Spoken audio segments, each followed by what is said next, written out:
que es la estrategia del gabinete de seguridad, es que no haya enfrentamientos. No vamos a regresar a la guerra contra el narco. El ataque a la policía de Malpaso fue la primera advertencia.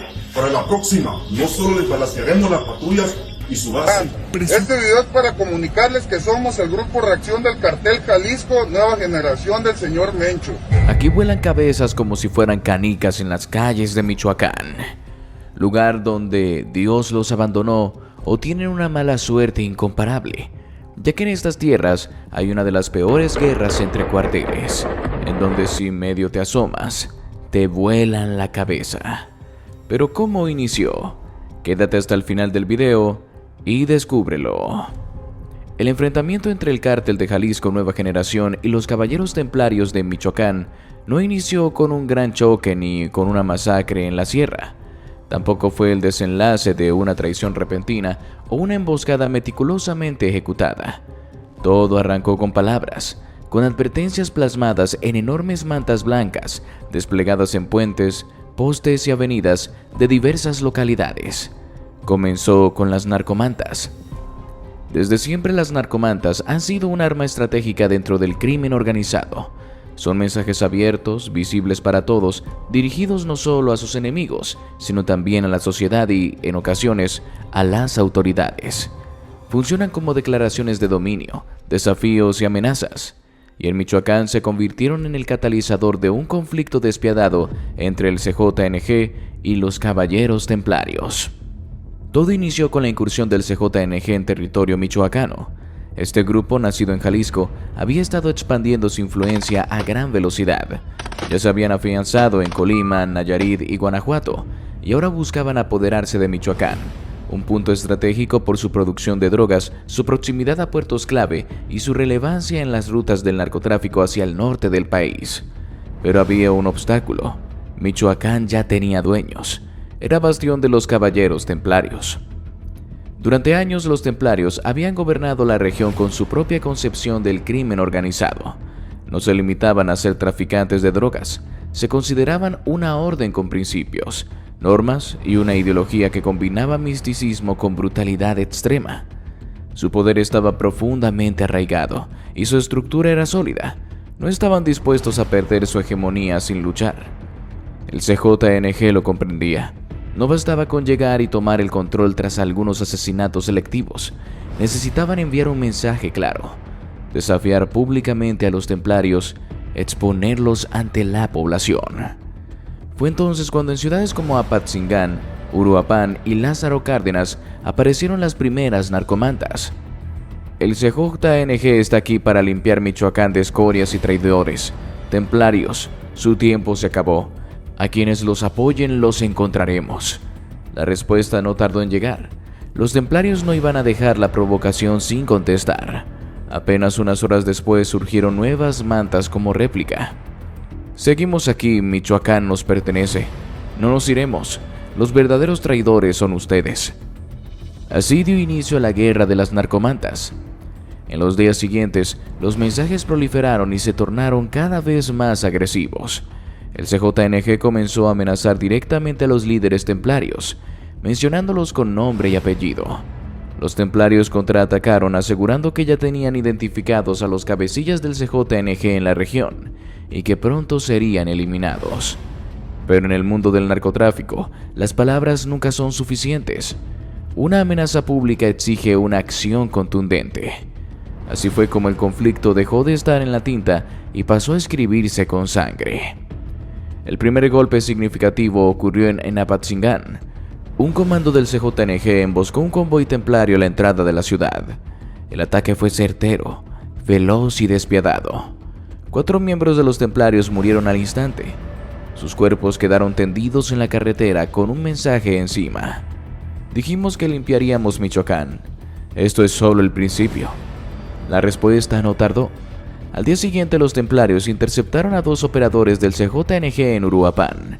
Los sometieron, los torturaron y los decapitaron, dejando sus cabezas en plena vía pública. Junto a ellas una nueva manta. Así terminan los traidores, aquí no entran. Pero los templarios ignoraban a quién enfrentaban. El CJNG no era un cartel ordinario. Su mentalidad expansionista, su extrema violencia y su capacidad para reclutar sicarios en masa, abastecer de armas y mantener un flujo inagotable de recursos lo hacían un enemigo formidable. Mientras los templarios se aferraban a su feudo, el CJNG seguía avanzando. Las narcomantas persistían, pero ya no eran solo amenazas, se convirtieron en informes de ejecuciones. Así acaban los templarios. Tú sigues, perro. Michoacán ya tiene dueño. CJNG manda ahora. La confrontación alcanzó un nuevo nivel cuando los mensajes comenzaron a involucrar a las fuerzas del orden. Primero fue el CJNG, denunciando la complicidad de la policía municipal con los templarios y advirtiéndoles que, si seguían colaborando con ellos, serían considerados enemigos. Luego los templarios hicieron lo propio, acusando a los elementos de la policía estatal y federal de trabajar para el CJNG. La diferencia fue que el CJNG cumplió su amenaza. Un día en Parácuaro, una patrulla de la policía municipal fue interceptada. 4 agentes fueron sacados del vehículo, obligados a arrodillarse y ejecutados en plena calle. Por proteger a los templarios, esto les pasará a todos. Desde ese momento el conflicto dejó de ser exclusivo entre cárteles. Ahora la policía también estaba en la mira. El gobierno federal intentó frenar la violencia. Enviaron fuerzas especiales, desplegaron al ejército, desmantelaron campamentos clandestinos. Pero la guerra no se detuvo, porque las narcomantas continuaban apareciendo. Las amenazas no cesaban. El CJNG asesinaba a templarios y dejaba mensajes filmados.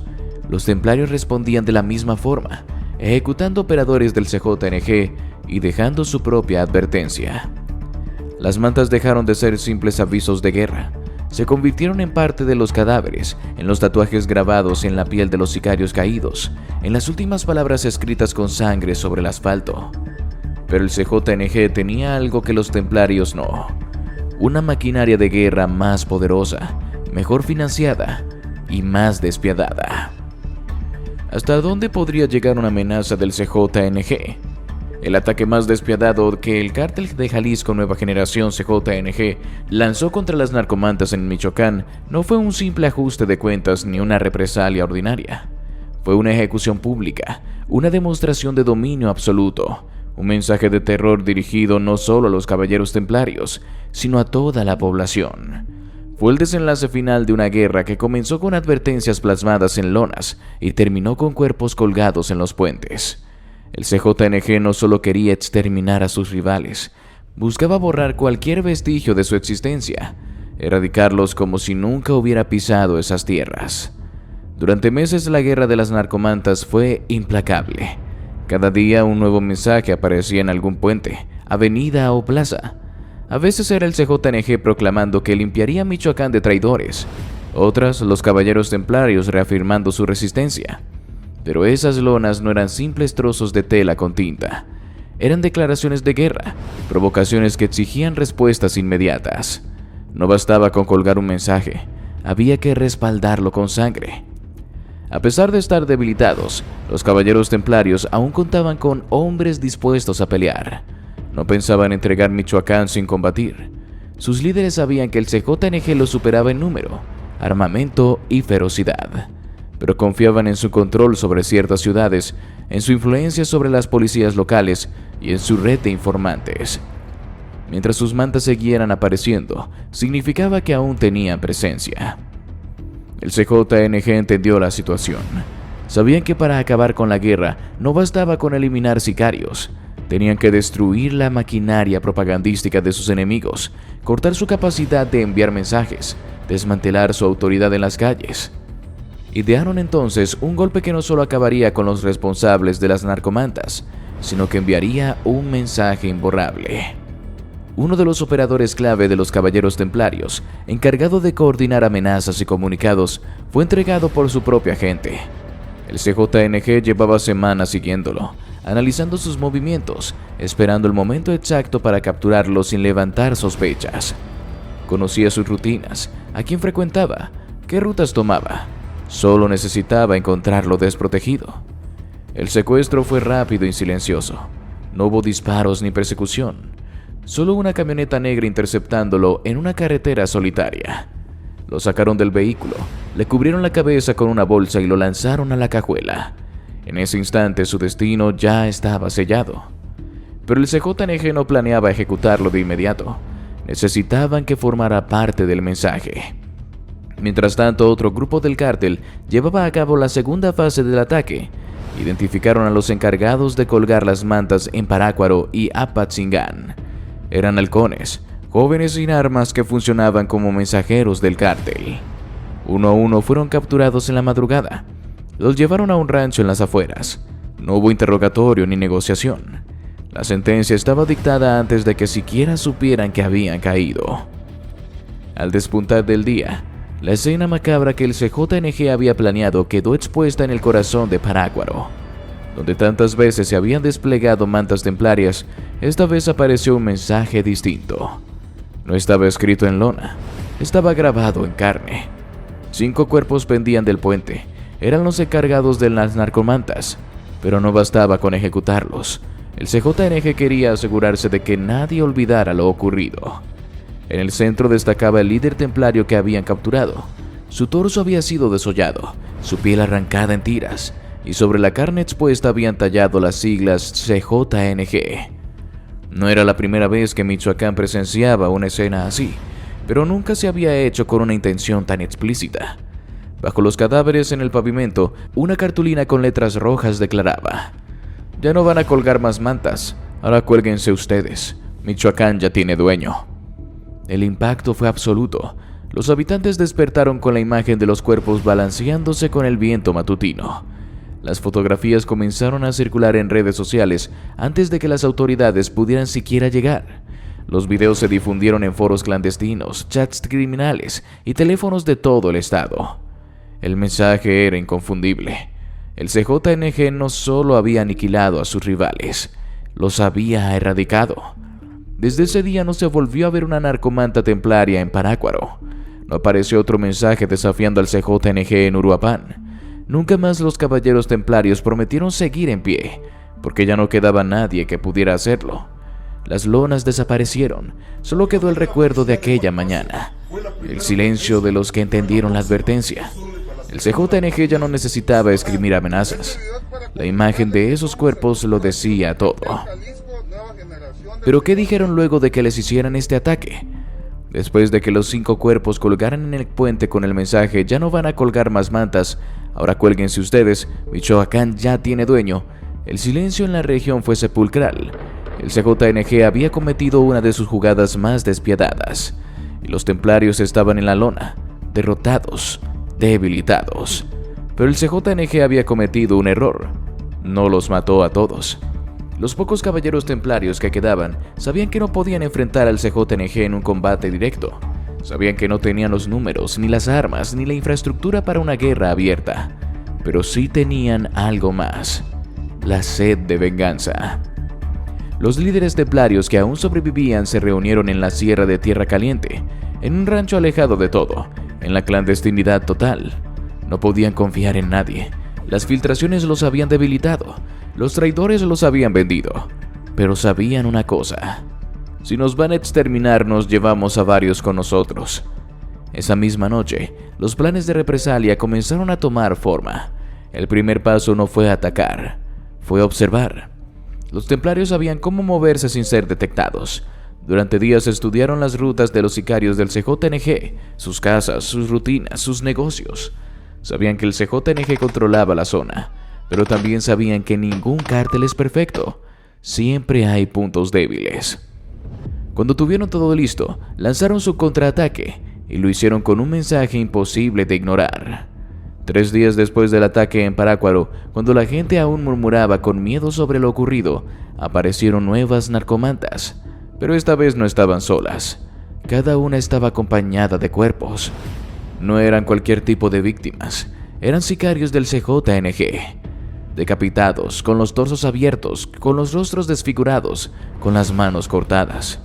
Y al lado las cartulinas con el mensaje: pensaron que nos habían matado, aquí seguimos. CJNG, ahora sí nos vamos a ver las caras. Este es solo el principio. Pero no bastaba con dejar cuerpos en las calles. Los templarios querían sembrar terror. Querían que el CJNG sintiera lo que ellos sintieron al ver a sus hombres colgados en Parácuaro. Y lo lograron. En la madrugada, un convoy del CJNG que se dirigía a una casa de seguridad fue emboscado en una carretera de Apatzingán. No hubo tiempo de reacción. Desde los cerros, francotiradores templarios dispararon con precisión letal. Los vehículos fueron destrozados con ráfagas de AK-47 y lanzagranadas.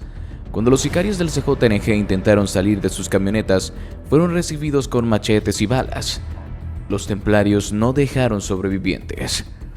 El CJNG, que había creído que la guerra había terminado, se dio cuenta de que apenas estaba comenzando. Pero la masacre no fue suficiente. Había que mandar un mensaje. Y lo hicieron de la forma más despiadada posible. Los cuerpos de los sicarios del CJNG fueron llevados a una plaza pública en Uruapan. Uno a uno fueron colgados de un puente, exactamente como el CJNG había hecho con los templarios en Parácuaro. Pero con una diferencia. Los templarios no solo colgaron los cuerpos, los quemaron vivos antes de colgarlos. La escena era espeluznante. Los cuerpos aún humeaban. El olor a carne quemada impregnaba el aire. La gente despertó con el horror de lo que había ocurrido. Bajo los cuerpos, una cartulina ensangrentada decía: "Para que aprendan que Michoacán no se rinde". Las redes sociales se inundaron de imágenes y videos. El CJNG, que había querido dar un golpe definitivo, ahora estaba en la misma posición en la que había puesto a los templarios días antes. Y tenía que responder. El contraataque no terminó ahí. Esa misma noche, una serie de ataques simultáneos sacudió la región. Negocios incendiados, patrullas emboscadas, casas de seguridad del CJNG atacadas con explosivos. El fuego y el plomo se convirtieron en la nueva forma de comunicación. En las carreteras de Tierra Caliente aparecieron más cuerpos. Hombres del CJNG amarrados a postes, quemados vivos, con sus cuerpos calcinados y mensajes escritos con cuchillos en su piel. Ustedes iniciaron esto, ahora les toca a ustedes. Michoacán no es de ustedes, se van a arrepentir. CJNG, aquí no mandan. Las narcomantas ya no eran solo pedazos de tela, eran marcas de guerra, anuncios de muerte, advertencias grabadas en carne humana. ¿Será que las advertencias las cumplirán o quedarán solo en palabras vacías? Los cuerpos de sus sicarios colgados en los puentes de Uruapan, calcinados, mutilados, con mensajes de desafío escritos en su piel, no solo fueron una humillación, fueron un recordatorio de que los templarios, aunque debilitados, aún podían causar daño. Los líderes del CJNG se reunieron en un rancho oculto en la sierra de Michoacán. No había lugar para dudas ni para negociaciones. Era el momento de demostrar que nadie podía desafiar su autoridad y sobrevivir. La orden fue clara: desaparezcan a los templarios, todos, no dejen a ninguno vivo. Ya no bastaba con matar sicarios, no bastaba con colgar cuerpos en los puentes o enviar mensajes de advertencia. Había que erradicar a los caballeros templarios de Michoacán. El primer movimiento del CJNG fue un golpe quirúrgico. Identificaron a los responsables directos de la masacre de sus hombres en Uruapan. Los templarios se creían seguros en sus escondites en la sierra, pero el CJNG tenía informantes en todas partes. En una sola noche, 7 casas de seguridad templarias fueron atacadas. No hubo enfrentamientos largos, no hubo tiroteos extensos. El CJNG irrumpió con precisión militar, sin previo aviso, sin oportunidad de escape. Los templarios que fueron capturados no murieron rápido. Fueron llevados a un rancho en Tierra Caliente, un lugar aislado donde nadie escucharía sus gritos. Uno a uno fueron interrogados, torturados y mutilados. Pero el CJNG no estaba buscando información. Ellos ya sabían todo lo que necesitaban saber. Esto no era un interrogatorio, era una ejecución lenta, metódica, diseñada para hacer un mensaje vivo. Los cuerpos de los templarios capturados fueron desmembrados, sus extremidades fueron repartidas en distintas partes de la región. Sus cabezas fueron colocadas en hileras y abandonadas frente a edificios gubernamentales. En cada lugar donde dejaban restos humanos, dejaban también un mensaje. Así terminan los que creen que pueden desafiar al CJNG. Pero el CJNG sabía que con esto no era suficiente. No solo querían matar a los templarios, querían borrar su historia. El siguiente golpe fue dirigido a sus familias. En la madrugada, comandos armados irrumpieron en las casas de los familiares de sicarios templarios. Hermanos, primos, esposas, hijos, nadie estaba a salvo. El CJNG no discriminó. Arrasaron con todo.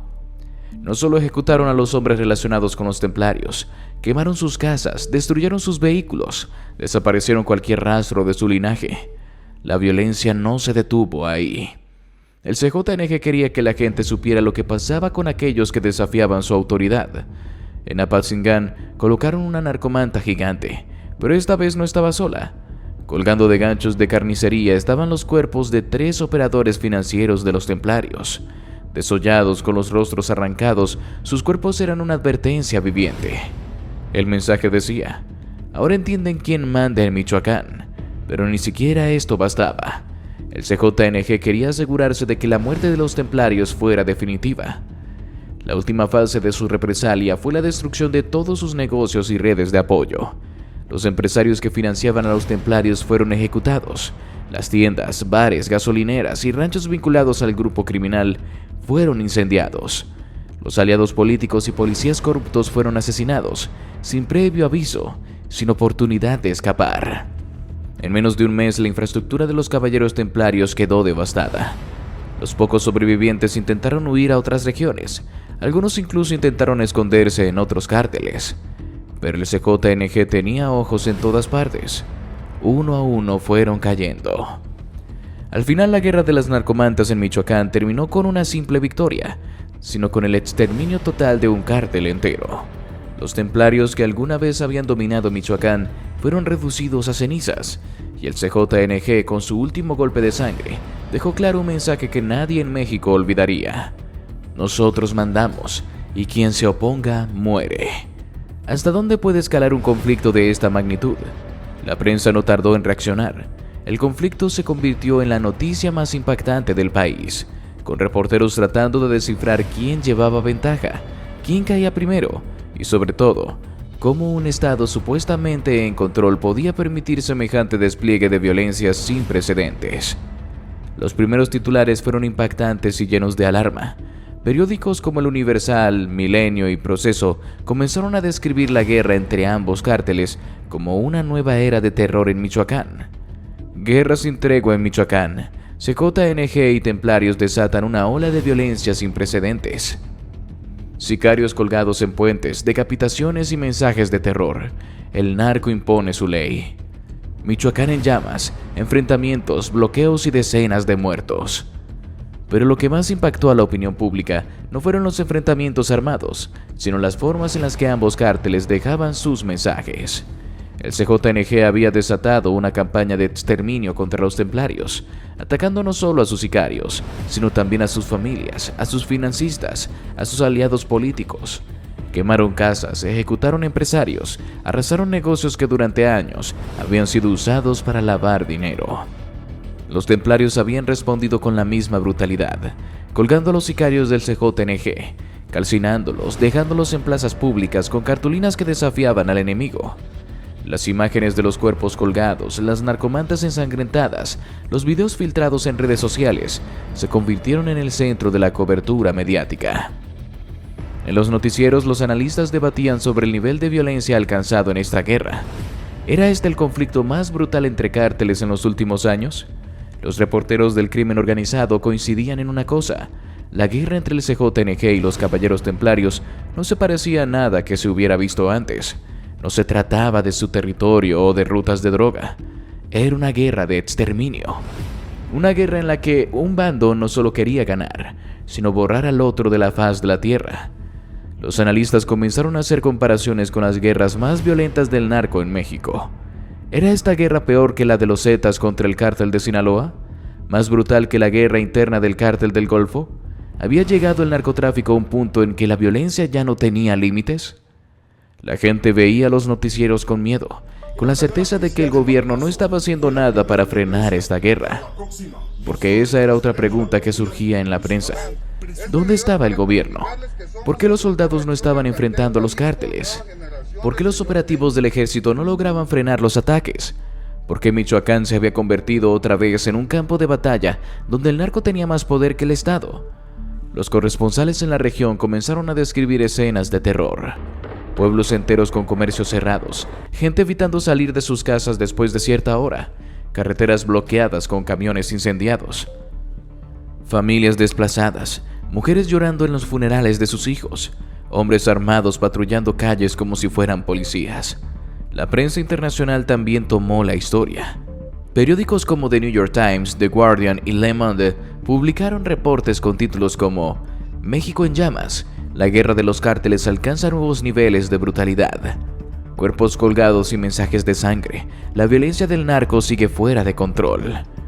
La guerra olvidada en Michoacán, el CJNG y los templarios se disputan el infierno. El escándalo era tan grande que incluso en Estados Unidos comenzaron a surgir preocupaciones sobre la creciente expansión del CJNG. La DEA lanzó comunicados alertando que la violencia en Michoacán no solo afectaba a México, sino que el CJNG estaba aumentando su presencia en Estados Unidos.